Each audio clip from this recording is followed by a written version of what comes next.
To create a histogram, our first step is to draw the x and y axis. That is already done for us since we have graph paper.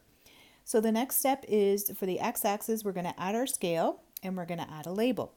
So to do that, in this case, I'm going to go over probably about 4 boxes here, and this is going to be my first value, which will be 10. My next one will be 15 and 20, 25, 30, and 35, and I'm going to put in my label, hours studying. And always remember to put labels on your graphs. Our next step is for our y-axis, and we're going to add the scales here, and I'm going to start with, sorry, not 0.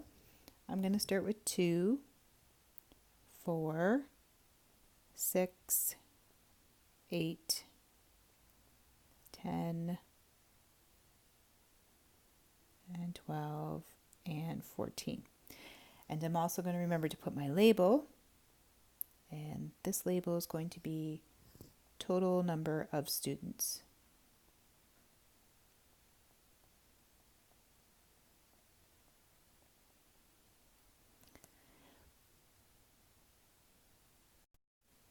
Now we're going to begin putting in our bars.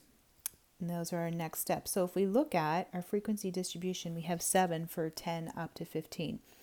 So I'm going to find approximately where my 7 would be here, and I'm going to draw a box to come down between my 10 and 15. Between my 15 and 20, it was 12. And draw that rectangle.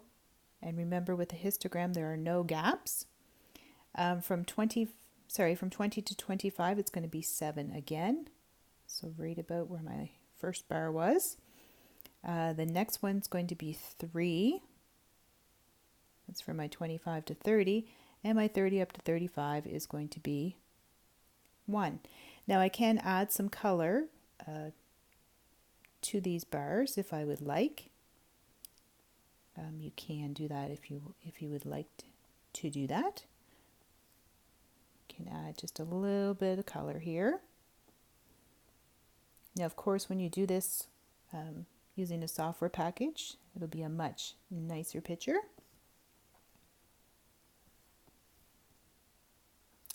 All right, and the only step that we have left now is we need to put our class frequencies on the top. You can put them in the bar, you can put them on top of the bar. We're going to go with putting them on top.